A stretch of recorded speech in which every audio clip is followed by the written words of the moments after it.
Hey, How's it going? how are you? I'm doing fantastic. It's been a bit since we have sat here in our service facility and chatted about anything. It has. I've missed you. I've missed you too. Okay, what are we And going to talk about Today today? we are talking about FTC regulations. Oh, I know, they're the so government exciting. statistical crap. Okay, I'm But ready. we've talked about this in the past. Yep. I think you remember when we talked about amplifiers, we talked about how manufacturers and brands sometimes fudge the numbers. Well, they lie. They do. What? Not all brands, not all manufacturers. The good ones Yeah. do not lie, but Mhm. as an example, there is a manufacturer that starts with some letter in the alphabet that rates their power at one frequency, Okay. 1,000 cycles. Well, that's not realistic. That's not realistic At because all. that's just a tone, right? Right. That's not music. And the other thing they will do, they will say it's one frequency at 10% distortion. Yes. Well, if you're the consumer and you look at that number in relation to Integra Mhm. or ATI or one of the AVM, one of the better brands, you're going to go, wow, this thing's got 500 watts in it, and this one only has 200 watts in it, and this one is $400 or $500, and this is $2,000 or $3,000. Yeah. Well, this is a deal. No, it's not a deal. It's not. And you're comparing apples to oranges. And I think Right. this is one of the things that the FTC wanted to address with their new amplifier rule. They did. And I'm in support of this. This is Okay. great because they have set a standard that kind of existed in the 50s and the 60s and in the 70s, but in the 70s, manufacturers began to skew their numbers Yes. to something else. Which led to the first instance of the amplifier rule. In 1974, Right. the FTC published the amplifier rule, but what it didn't do was go far enough to say what the testing methodology had to be. That's correct. So for those who aren't familiar, we just released a video about FTC regulations. You can check out somewhere up here that previous video where I go into the details. But just to refresh everybody's memory, they have set testing conditions at 77 degrees across the board. Right.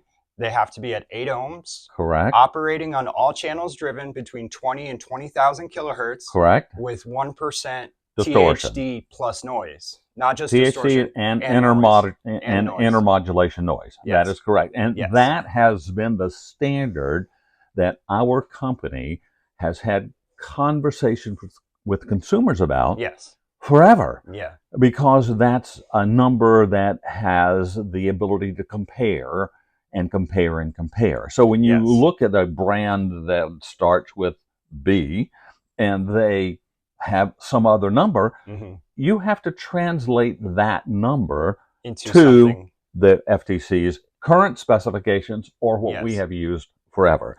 And our reasoning for developing that standard in the early days comes out of my education at Old Dominion University in electrical engineering. There were exact standards that you met Mm-hmm. to test things. And Yeah. so if you're going to have an exact Which standard, makes sense. it does and make if you're sense. going to be giving that information to the consumer, Right. they should be able to identify whether or not that information is useful, which is the last part of the new requirements and regulations, is that everybody has to state whether or not they are in compliance with the regulation. And most of the manufacturers that are suspect Mm-hmm.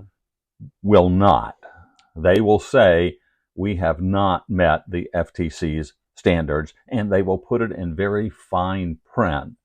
The FTC also addressed that. Really? It has to be in a certain level font. It has to be 14-point font. It You're cannot kidding. be smaller than the specifications themselves. That's a plus. Well, the FTC this time around did something that I don't know of ever happening before, which is they actually took the amendment period. So in 2020, they originally proposed the changes. Mm-hmm.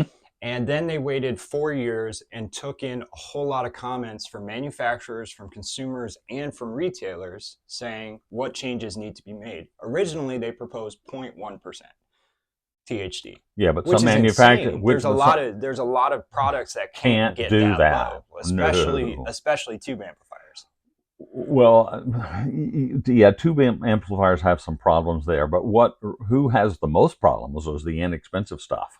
Yeah, they wouldn't be able to reach Yeah, that the only distortion. reason they would reach those specifications is if lightning struck at the same time you turned it on. So, Yeah, but that's like they're measuring total power of right, each channel driven, right, which is why, oh, there's also a warm up period. I think it's 5 minutes. right. The unit has to be driven for 5 minutes with all the channels driven. And I think that's important because that mimics real world use. It's not just what this amplifier is capable of at a certain moment in time. It's what the amplifier is capable of when it's operating under the conditions it's meant to be operating Yep. under. I think this is a great thing. And we, as a company, Yeah. are highly supportive of this change. Which is how I feel about it too. I think from a retail perspective, what's good for the consumer is good for us. But how long is it going to take for the consumer to realize this? Well, With all the stuff that's out there forever. A lot of people don't like talking about regulations, and a lot of people think regulations overreach sometimes. Not in this case. But not in this case. No. This is one of those situations where for a very expensive piece of equipment, you can be reliant on the information you're being provided. Right. Or for very inexpensive pieces of equipment, you can rely on some number where that product will meet so a you specification. Can compare it to the more expensive units. Right. Or they'll say, we're not using FTC guidelines, and so... Which they can do. They can say, we're not in compliance right. with the regulations. These are the measurements that we're giving you. Yeah. This is the testing methodology we did, and then you can try to translate it as best you can. So the curiosity is the European manufacturers, the Pacific Rim manufacturers, going to adhere to the same standard? Everybody has to if they're selling in the U.S. Okay. So imports are going to have to follow these same regulations. They either say, we have not done this, or we have. Now, that means some very high-quality manufacturers may choose to say, we're not meeting the standard, but they do meet the standard. They meet the standard in different ways. They may have already gone through the process of testing their equipment, creating the specifications, creating the manuals, which will either have to be redone or will have to state, as of August 12th, it will have to state this is compliant or not compliant. So for us as a company, we will need to make a statement on every one of our soundapproach.com. Which we have already done. As soon as we were notified about the change, we went through all of our products and all those things that qualified or didn't qualify. Now this applies to power amplifiers, integrated amplifiers, receivers, headphone amplifiers. It does not apply to powered speakers. Ah, okay. Powered speakers are separate. Subwoofers world. Are in a different category too, I believe, because the amount of distortion in a subwoofer can be greater because it's not perceivable. I see. Well, that's interesting. Yeah. Well, there was, I think I talked about this in the previous video. So there was an experiment that was done in Canada, and they were trying to measure at what percentage distortion was noticeable. And it really depended on the frequency range. It wasn't volume and decibels and whatever was being distorted wasn't as perceptible depending on the frequency range it was in. So subwoofer stuff, the decibels had to be higher than the actual music signal to perceive it. Wow, that's interesting. Yeah, I thought that was interesting too. So it's 100% distortion is noticeable. So we are in compliance on our website. There are a lot of other websites that are out there that I've looked at today are not in compliance with their information. Well, I don't think the FTC, this is where I think the FTC failed. They did not do a good job dispersing the information. I think some manufacturers were made aware quickly, and they in turn made us aware, and we were able to apply it across the board. Good. However, the FTC did not disperse it to retailers. They only gave it to manufacturers. So if the manufacturers don't want to do anything with it for the time being, because I think there's a grace period, I'm not sure what the grace period is, but because that grace period exists. So they want to get their inventory out of their barn before the next shipments or I think this is going to be something that we see phased in over the next few years. Wow. I don't think it's something that's going to have a major impact right away.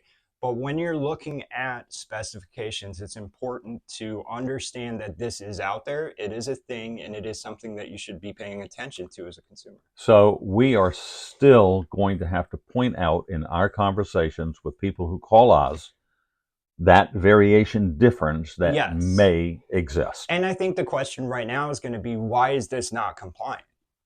You know, if we say this is not FTC compliant because we haven't gotten new numbers from the manufacturer, a consumer is going to want to know, why is this not compliant? Is it not compliant because it's not allowed to be sold in the US, or is it not compliant because the specifications are Or changing? maybe it's just grace period. And I think that's part of it. Right. I think that's part of it. But it's important to understand that this is something geared towards the consumers. It's for the benefit of the consumers. And over time, this is going to make a huge difference in being able to match equipment. Right. And to rely on the information you're getting. So we as a company are not changing the way we have presented information, will present information, and it will not change anything we do from a testing standpoint in servicing products to meet those standards. I imagine testing will change a little bit. It shouldn't change by much, because we've used that standard forever. Well, that's true. That's true. If for we're us, using the same standard to test the equipment that comes across our desk, then no. Yeah. Anything that comes to our service shop and we test for power and distortion and the specifications, it's always at 8 ohms. It's always with 1 or less But percent. if the equipment is rated at something different in their manuals, how does that affect? We still test at those. Yes, limits. Because we need to know where real world is. Yeah. Not some made up paper specification. Mm-hmm. Wow, this is fun. It is. It is. I think this was an interesting one for me. I really like this kind of stuff. I think the FTC really did a good job with this one. Yeah, so do I. I think it may impact manufacturers, and I can see how manufacturers wouldn't like it. Well, that's their problem. That is their problem. Standard. Make a good product. Finally, a standard. Standards are important. Yeah. You have standards in measurement across the board for weights, for distances. We need the same thing for signal. So we're happy. I'm happy too. DJ, thank you for sitting down. Thank you. This is fun. We appreciate it. We'll see you soon. We'll see you guys.